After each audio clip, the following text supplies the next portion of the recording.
From Kansas State University, this is Agriculture Today. For Eric Atkinson, I'm Jeff Wickman. K-State agricultural economist Robin Reid and Farm Service Agency Program Specialist Todd Barrows hosted a live webinar yesterday hosted by Ag Manager to explain what producers can expect from the Pandemic Assistance for Producers Initiative and what they need to do to get it.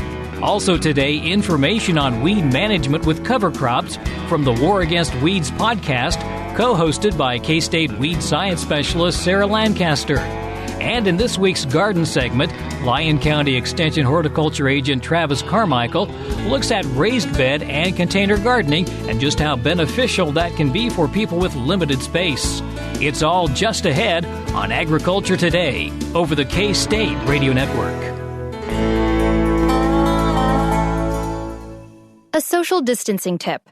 Putting distance between yourself and others is critical to slowing the spread of coronavirus. So here are ways to stay in contact without the physical contact part. Call, send a text, set up a video conference, post on social media, dedicate a song on the radio. If you have symptoms of fever, dry cough, and shortness of breath, call your healthcare provider before going to their office. For more info, visit coronavirus.gov. Let's all do our part, because we're all #alone together. Brought to you by the Ad Council. This is Agriculture Today. USDA is establishing new programs and efforts to bring financial assistance to farmers, ranchers, and producers who felt the impact of COVID-19 market disruptions. The new initiative, Pandemic Assistance for Producers, will reach a broader set of producers. During a live webinar yesterday afternoon, K-State agricultural economist Robin Reid and Kansas Farm Service Agency Program Specialist Todd Barrows explained what producers can expect for assistance and what they need to do to apply. Reid says the new initiative makes changes to CFAP 1 and 2, but it's not CFAP 3. What this actually is are changes to and additional payments to CFAP 1 and 2. So there's not really an official acronym for this at this time, but we'll be talking about the Pandemic Assistance for Producers program announced last week. So just to give you a little review of these programs since they started during the pandemic last year. CFAP, the Coronavirus Food Assistance Program, was announced for the first time last summer, end of May. CFAP 1 made $10 billion in payments to agricultural producers. $459 million of that came here to Kansas. CFAP 2 was announced last fall, so September through December of 2020 is when you could register for that program. That paid out to date $13.2 billion, with $654 million of that coming here to Kansas. Now, what was announced last week again is the Pandemic Assistance for Producers program. And this is more of a big umbrella relief package, which CFAP is now underneath or a small component of.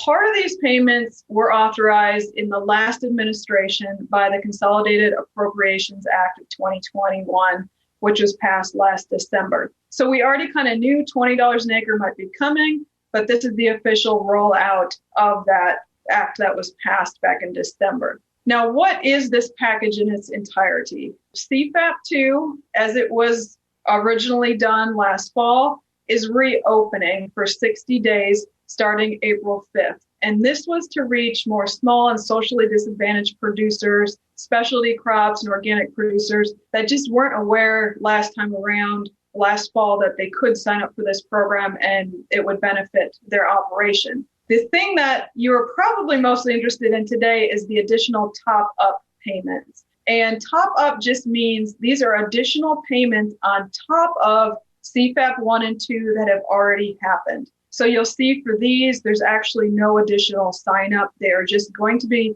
deposited in your bank account based on your already approved applications. So that's estimated at $1.1 billion for cattle producers across the U.S. and $4.5 billion for row crops. What else is going to be in this package? These are new assistance programs that it'll take a while for them to develop the rules and implement. But basically what they're looking at is payments to renewable fuel processors, timber harvesters, support for the food chain in general to help stabilize what was disrupted by the pandemic.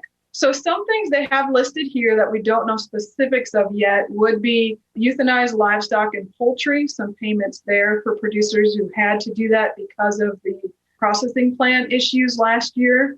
Possible other corrections to the two CFAP programs that are not part of what we're talking about today. And specifically, they mentioned dairy in there. And then developing infrastructure to support donation of perishable commodities through food donation programs and our schools.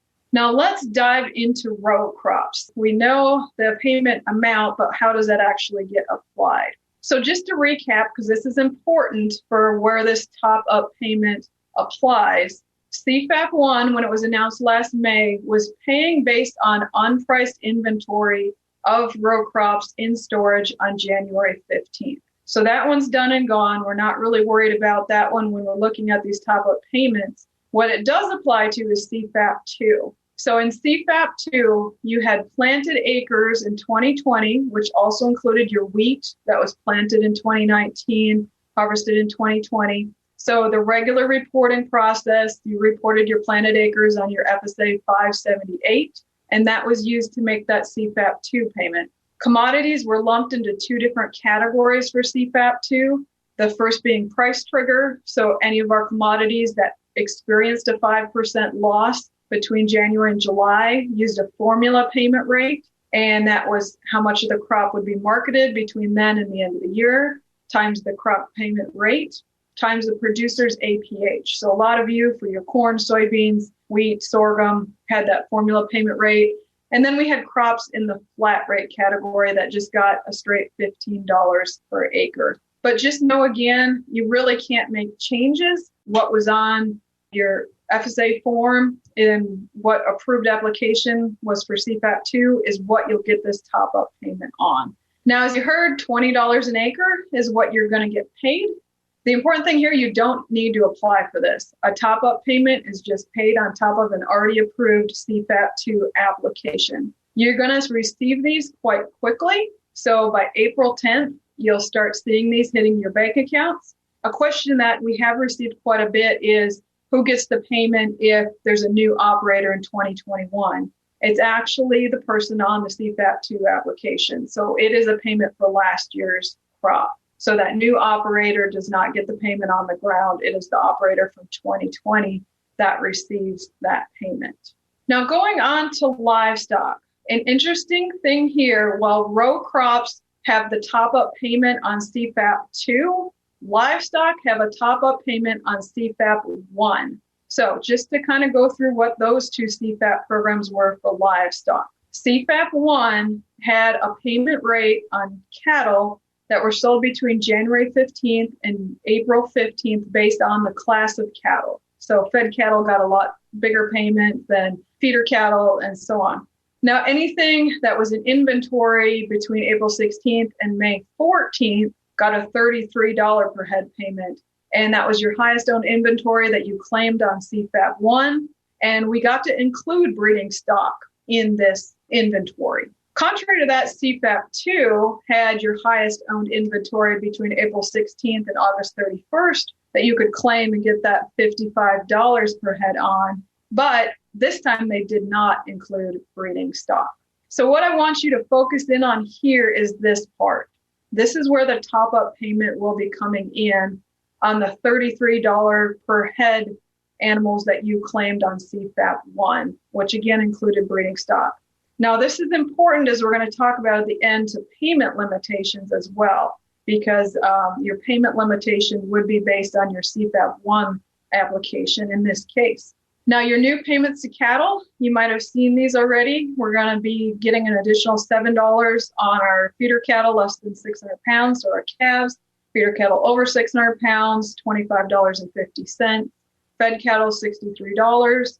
Mature slaughter cattle or cull cattle, $14.75, and then all other cattle, $17.25. So all other cattle would be our breeding animals.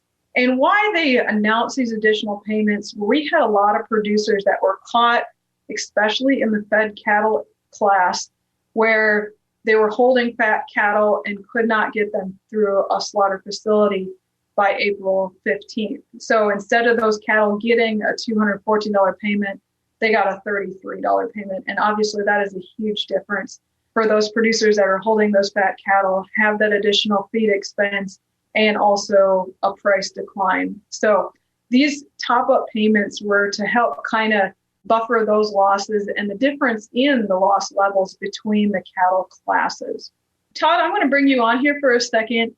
We did have some producers on their CFAP 1 application not break their inventory out by class for that $33. And Todd's going to talk about how you get that corrected in your CFAP 1 application. Yeah, thanks a lot, Robin. We do know, just so everybody is listening out there, we do know, as Robin stated, that there were producers across the state that did not report their inventory cattle correctly under CFAP 1. In other words, and those were the cattle on inventory between April the 16th and May 14th. And it varies whether or not they were instructed to do so by county offices or if they just did it on their own. But what we're hearing is they grouped them all together into one category for simplicity because obviously under CFAP 1, that was all one payment rate at $33 per head.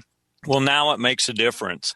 As we speak today, there's no modifications to that CFAP 1 application to switch those. However, we were told yesterday that our national office is taking a look at that, and they are going to be sending out some additional guidance on how we will handle those applications when that inventory may not have been broke out by category as need be. So I would just encourage producers to be patient. There should be some additional guidance coming out on how to handle those situations. And as soon as we know something, we will be publicizing that and putting that out to not only to our field offices, but also through our other means of publication. That's Kansas Farm Service Agency Program Specialist Todd Barrows and K-State agricultural economist Reid with an update on the new USDA Pandemic Assistance for Producers program. For more information, contact your local FSA office. The entire webinar can be viewed online at agmanager.info. This is the K-State Radio Network. For information on threatening weather, you should depend on the National Weather Service and their broadcast on NOAA Weather Radio. NOAA Weather Radio is an all-hazards radio network that provides up-to-the-minute weather information, including life-saving warnings anytime, day or night. NOAA Weather Radio also broadcasts information on man-made disasters, such as chemical spills, Amber Alerts, or other national emergencies. For the National Weather Service, I'm Bill Curtis. This is Agriculture Today. K-State Research and Extension Weed Science Specialist Sarah Lancaster has teamed up with University of Missouri Extension Weed Scientist Mandy Bish and North Dakota State Extension Weed Scientist Joe Eichley to produce the War Against Weeds podcast, designed to keep farmers up to date on the latest weed management information. Recently, Sarah and Mandy had a wide-ranging conversation with University of Missouri Extension Plant Sciences Professor Kevin Bradley about what the research says about weed management with cover crops. If you are a believer, a connoisseur, whatever word you want to put in there, of cover crops, the primary thing you need to be thinking about as your corn or soybean producer when you put that hat on is what herbicide you're applying in those crops, as they can affect your cover crop. So what we're talking about is herbicide carryover in a nutshell. There are certain herbicides we apply during this coming up season in corn or soybean that can injure or reduce the germination, reduce the stand count of whatever it is you're planning on planting. And that's the key. You need to know what you think you're going to plant, because different cover crops have different sensitivities to different herbicides, and you need to know what you're going to spray now, because there are some herbicides that we're going to spray that are more likely to carry over than others. I'll just name a few. It's a pretty popular product. Flumicefin is the active ingredient. It's a group 14 herbicide. It's in Flexstar. It's in a lot of other products nowadays. We use it post-emergence in soybean. We've seen that for some of the radishes in particular, like the tillage radishes, or maybe you're planting some kind of mustards or whatever, those are pretty sensitive to that active ingredient, as are some of the legumes and all of that. the good news, and another reason why I didn't mention this earlier, but another reason why I think cereal rye is a little more popular and we like it is because it's pretty tough, and we haven't seen hardly any of the products that we would typically apply in corn or soybean have too much of an effect on cereal rye.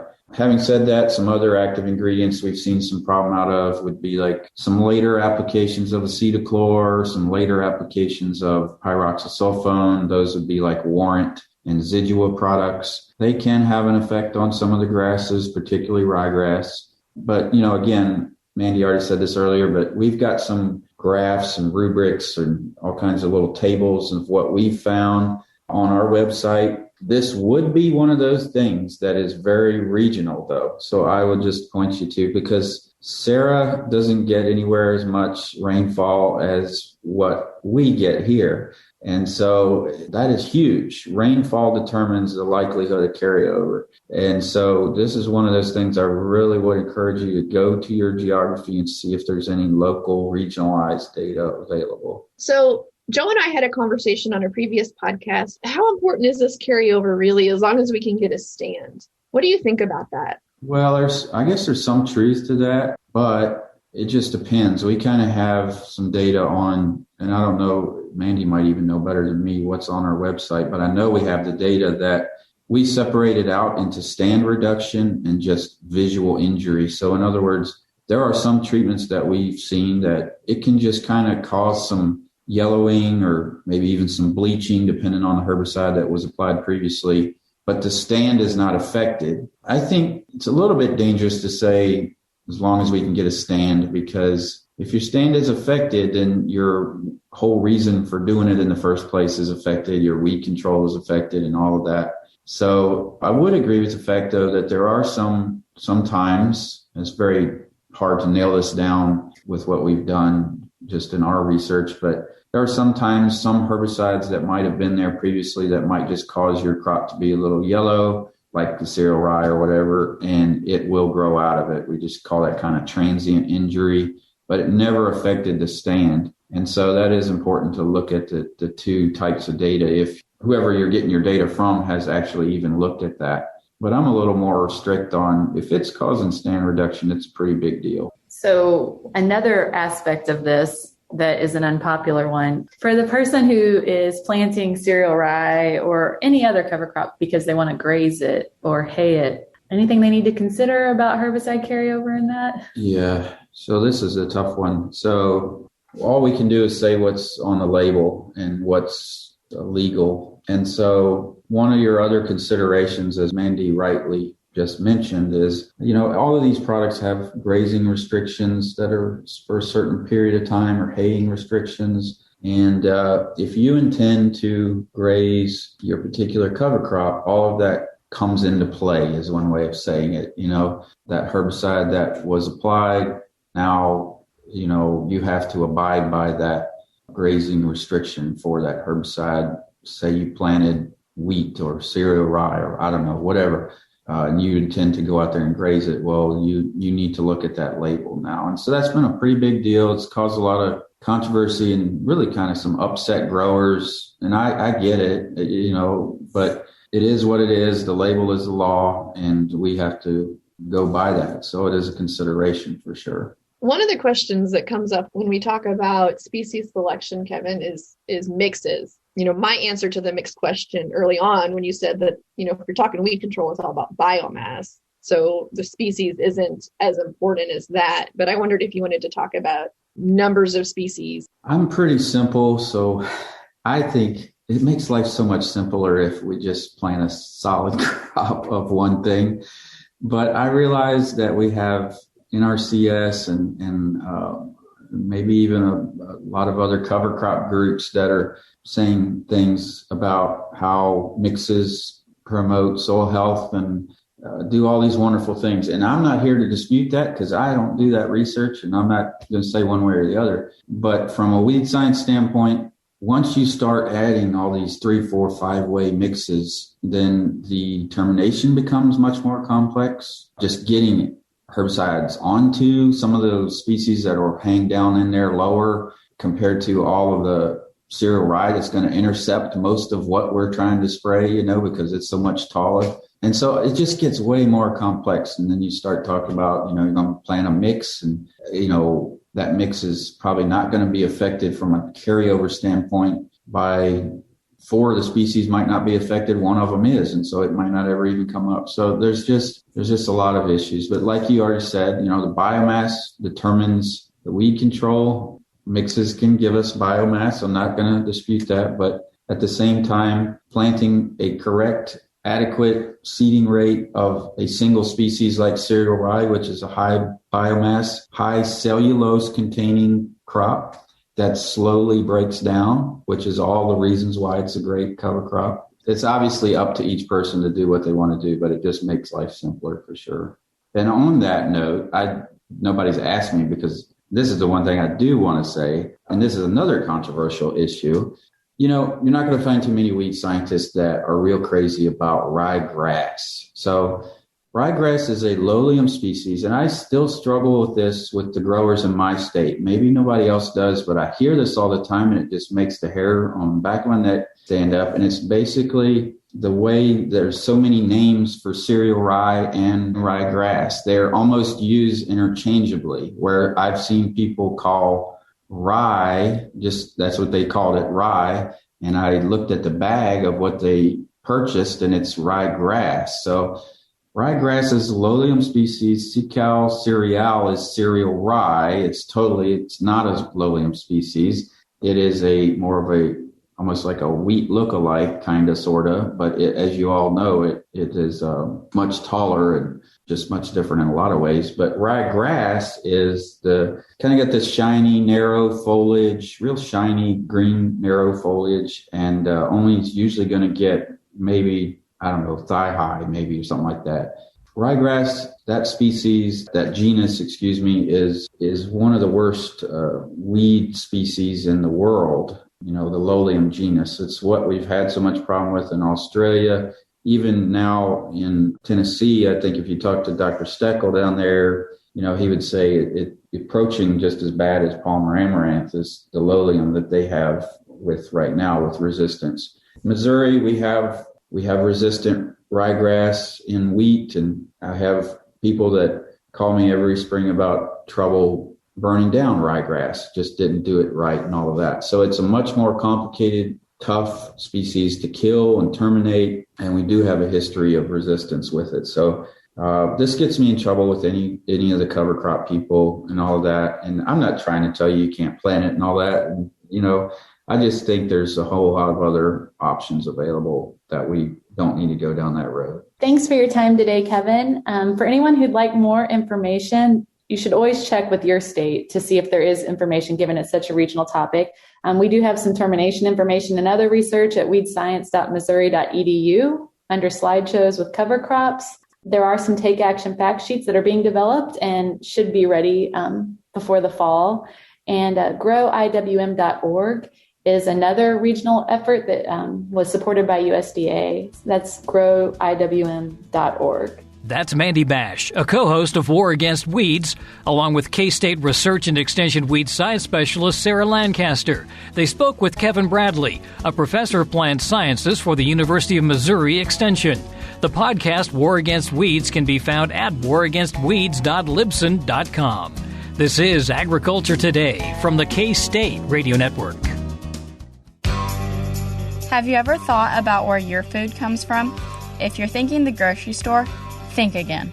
Facts show that the American farmer feeds more than 129 people. They are continually increasing and improving their operations. A wide variety of crops and livestock are grown in Kansas as well as the United States, providing food to your dinner plate. Next time you see a farmer or rancher, thank them. For more information, contact K-State Research and Extension. Welcome back to Agriculture Today over the K-State Radio Network. I'm Jeff Wickman. In today's agricultural news, Kansas corn growers intend to plant 5.80 million acres this year, down 5% from 2020, according to the USDA's National Agricultural Statistics Service.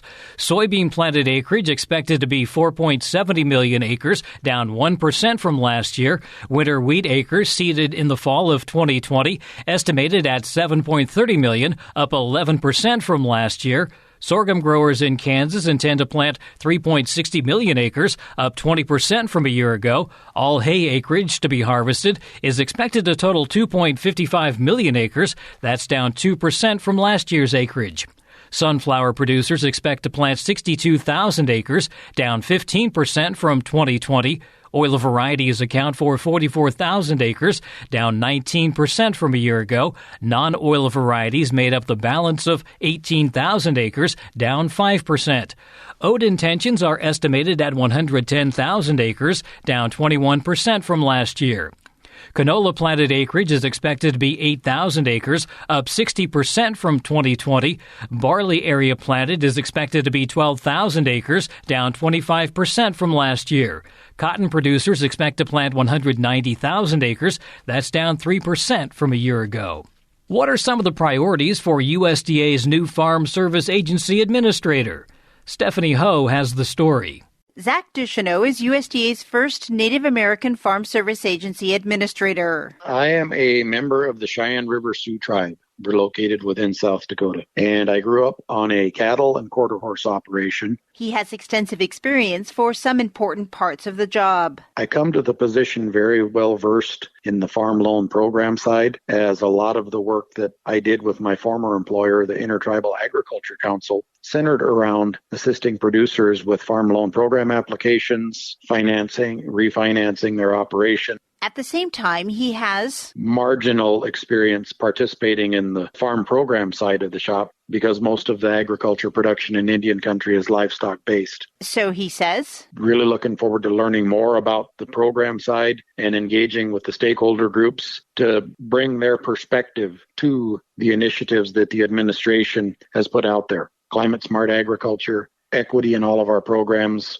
recovery from the pandemic, and ensuring efficient service. That's the biggest thing. He listed some of the programs that will be in his portfolio, including Agriculture Risk Coverage and Price Loss Coverage, or ARC-PLC. ARC-PLC is one of the main safety net programs that the USDA provides for our farmers and ranchers, and it's part of a broader suite of standing assistance programs that include standing disaster assistance programs, as well as some of the ad hoc type programs. We've got WIP Plus, we've got Quality Loss Assistance, we've got Coronavirus Food Assistance Program 1, 2, and AA.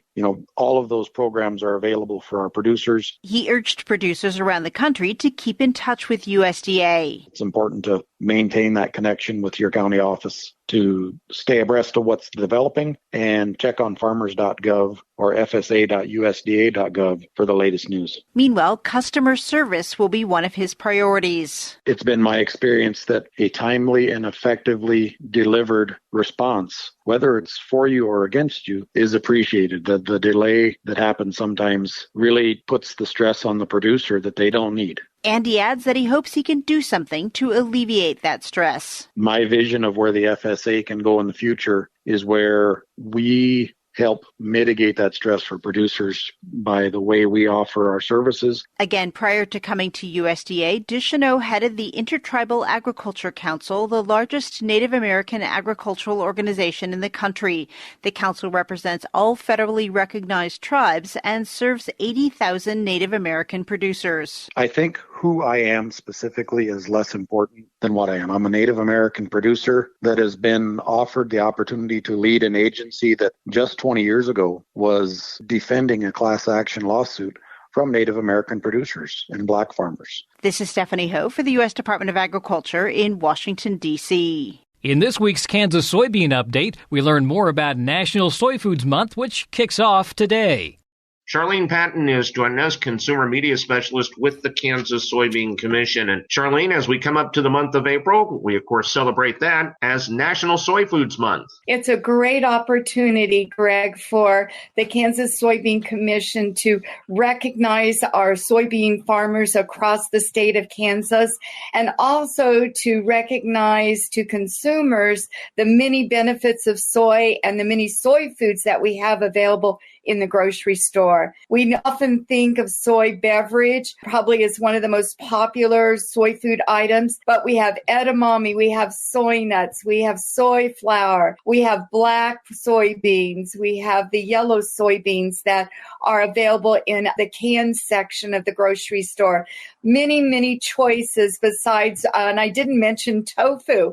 And we have a great series of recipes on our website, kansassoybeans.org, to really help consumers with adding soy to their diet for those health benefits. Soy is one of the only foods that provides a soy protein that is a full protein that is not an animal protein. So it's healthy. It gives us soy protein and it's available to consumers. And this is also where you can educate those that are younger as well. You know, we have a wonderful new publication. It's called Soy and Child Nutrition. But if they go to our website, we have hundreds of recipes there.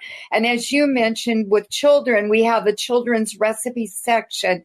So all kinds of recipes that children can be involved in the kitchen with their families and learn about soy. You use tofu. It has the ability to absorb a lot of flavors. One of the other recipes that we're featuring this month on our website is a lasagna. And that lasagna recipe uses tofu, and it replaces cottage cheese and some of the more high-calorie ingredients in the recipe, but then it also adds the protein. And you're right, Greg, it takes on the flavors of all the foods around it, and you'll never know that you're eating tofu, but it's a great nutritional bonus in that lasagna recipe. You'll find it at kansassoybeans.org, and it's one of our featured recipes for April. That is Charlene Patton, consumer media specialist with the Kansas Soybean Commission. She's been our guest on the Kansas Soybean Update. It's brought to you by the Kansas Soybean Commission.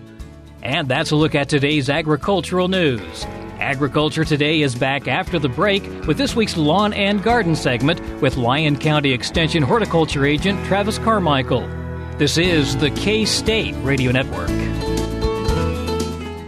When you are in need of timely, reliable, and trusted information, K-State Research and Extension is here.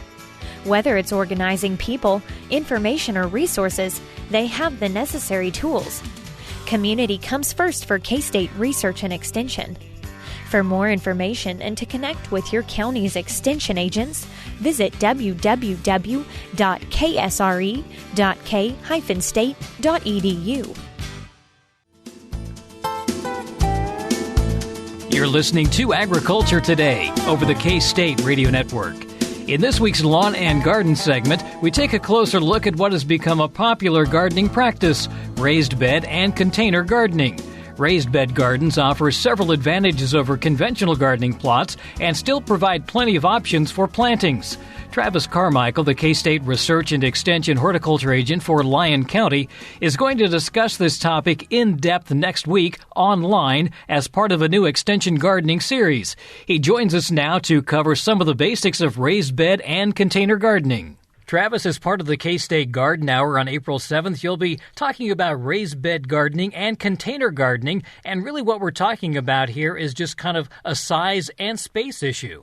Yes, so when we look at raised bed gardening, we're talking more about, not only the location in soils, but, that spacing's a big thing. We all know in a traditional garden we might have 3 foot in between the rows and maybe 2 foot in between plants within those rows so we can walk around and really get in there, harvest, pull weeds. But in a raised bed, we're looking at something that's 4 foot by 10 foot. So we're able to reach in from really almost at least 2 sides of that bed. So the rows and the spacing goes away. So something like, say, tomatoes, where we're spacing 3 foot apart and a couple feet in between the rows, we're now condensing that down to maybe they're only a foot apart or 18 inches, and really packing things for the most efficient use of the bed and of the soil that we have available. You mentioned the size, the 4x8 or 4x10, and as part of that, you've also got to figure out the correct depth as well. Yes. So for most folks on the raised bed, we look at 6 to 8 inches from the ground because that can be a nice little ledge to set on. But we can also, in some instances, go a little bit taller if we need it to be a little more accessible, say for someone who is handicapped or maybe in a wheelchair setting, to raise that up so the bed is there for them and it's not a full reaching down. But generally we're in that 8 inches off the ground range. So that's just a few things to think about when you're planning out the raised bed you plan to install. And the other important factor is the location itself. Yes, the location's big, so it's kind of like a traditional, what I call a traditional in-ground garden, is a location that's as full sun as possible. Yeah, some shade's going to be okay, but still full sun, a place that's going to be well drained. Even though we may work with the soil that goes in the bed, the rest of the site also needs to be well draining so water's not standing and it's easy to work on. In terms of the soil itself, this is not just dirt. This is more of a mixed soil? Yes.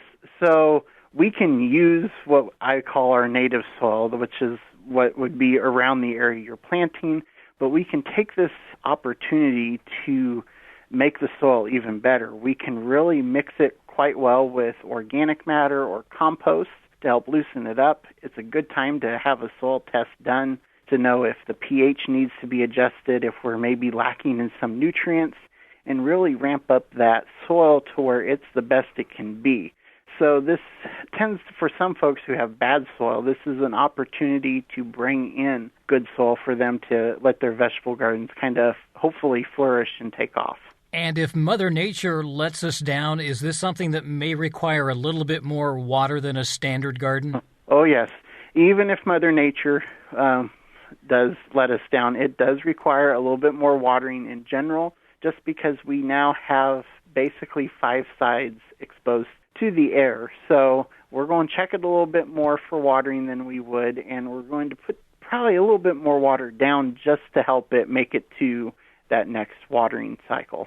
You mentioned the plant spacings, but there's also kind of a way that you can do this more efficiently, how you can use that space to its maximum potential? Yeah, so when I talk about maximum potential, I actually draw it out and get down to mapping it out to the full spacing, to making sure we can get things in there. Not everything may go into a row. Some things can be more kind of, I guess you can say, scattered. But the best way to make sure you're maximizing the space, at least in my experience, is to go ahead and draw it out pretty much down to the inch to know where everything's at. I imagine that you're also mapping out your planting dates as well? Yes, you can map out those planting dates and then also pick sections of that raised bed that can be the more warm season crops versus the cool season, which you can then, once they're done, get a second cropping in. So you can then extend the life of the bed throughout the entire growing season. Do the raised beds also require some mulch? Yes. Mulching is still, I wouldn't say it's required, but it's highly recommended as a way to try to keep the moisture in. We recommend mulching in our traditional gardens, and we do the same thing in the raised beds, because then as we move into the fall, mulch will help hold the heat in so we can extend that season. You're also going to be talking about container gardening during your K-State Garden Hour. What are some differences or maybe something that might be a little bit unusual about container gardening? So container gardening is a way, basically, we can grow vegetables and flowers in there like we would in a raised bed, but this is a way for us to maybe take some decorating ideas that we know from decorating our inside spaces and moving that to the outside. And the nice thing about container gardening is a lot of them are movable. So if we don't like it in one spot, the next week we can go put it somewhere else, and we can really get creative with the different flowers and plants we put in those containers.